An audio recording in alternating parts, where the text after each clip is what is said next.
Bismillahirrahmanirrahim. Alhamdulillah hamdan kathiran tayyiban mubarakan fihi. Nahmadu wa nashkuru alhamdulillah alladhi A'udhu billahi minash shaitanir rajim. Bismillahirrahmanirrahim. Innal ladhina fatanul mu'minina wal mu'minat thumma lam yatubu falahum adhabu jahannama wa lahum adhabul hariq. Innal ladhina fatanul mu'minina wal mu'minati thumma lam yatubu falahum adhabu jahannama wa lahum adhabul hariq. فلهم عذاب جهنم ولهم عذاب الحريق. Still on hoarding, we said there are two types of hoardings. One hoarding is negative, the other hoarding is positive. We were trying to explain the negative hoarding, that when you keep especially food items for your selfish interests, Islam goes against that, and likewise it is a sin. Abin da muka fada shine idan mutum yana boye abinci a gidansa ko a gonansa saboda yana jira lokaci wanda za a ƙara kudi, shi ma ya ƙara, kuma mutane suna jin yunwa, wannan ba cikin addini yake ba. This is not part of Islam. If people are undergoing a lot of stress about getting food, they could not get the food, and you are holding and you have it. So long people are not happy, so long they experience difficulty or difficulties, either because of the non-availability of the food or because you have ordered and there is no way for them to get enough money for the quantity they want from the quality. In Islam, all of them are sins. And when we say sins, it begins with the fact that their heart will not pray for you. Sakai, wallahi wannan yuwa yana da yawa. If we're expressing this type of hunger, oh Allah, then it will turn against you. You, maybe as a farmer who has ordered food, whether raw or whatever form. And one thing that such farmers should know is that when you hoard and you get money, that money may not last longer. Especially because of the causes of people on that particular money you have gathered. And now, we move into the episode that we now discuss positive hoarding. It is not all those who hoard food or food items that hoard because of the gains, personal selfish gains they expect from it. During the time of Prophet Yusuf, I told you he was made the first minister of agriculture, and Allah gave him a lot of wider experiences. Remember, his father Yaqub was also a pastoral farmer, so he had abundant experiences when it comes to farming. Of course, first, because he was persecuted by the family members. And let me be emphatical here. For those of us who are persecuted by our family members, all we need to do is to pray against their negativities that they are doing, and pray to Allah concerning our own positivities. Despite all that they did, against Prophet Yusuf, alayhi salam, he finally became the head of the family, despite his age.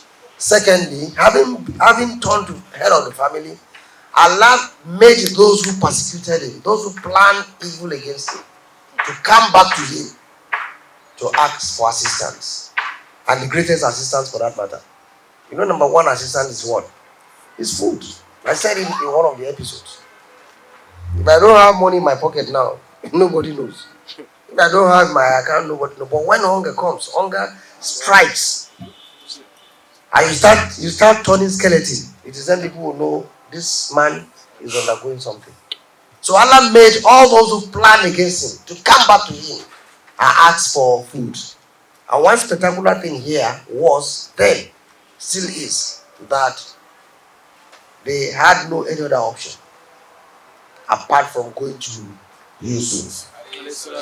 Caller. قال تزرعون 7 سنين دابا فما حصدتم فذروا في سنبله إلا قليلا مما تأكلون ثم يأتي من بعد ذلك 7 شداد يأكلن ما قدمت لهن إلا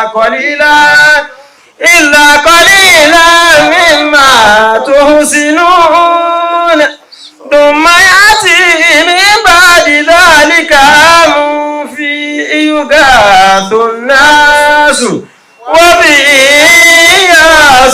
يعصرون قال تزرعون 7 سنين دابا. When Yusuf became the minister, known as Waziri, he had the opportunity to advise the king, the ruler of the then, of Misra then. And he said, Sir, you see, people are experiencing serious hunger that has almost led to famine. But I have solution to this problem. The ruler was very, very happy, extremely very, very happy. Then Yusuf brought this following advice. The advice he gave was in 3 stages to solve the problem of famine or serious hunger experienced by the people there. So Yusuf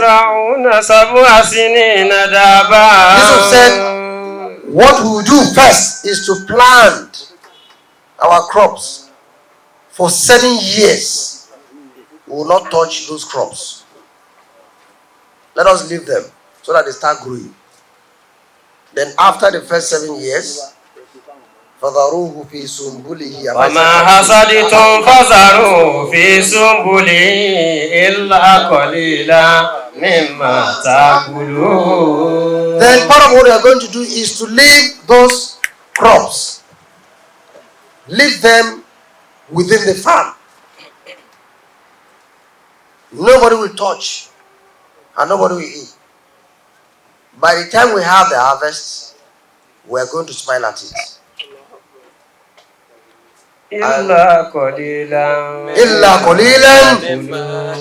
But what we are going to do is just to take a chunk of what we are going to leave on the farm. A chunk.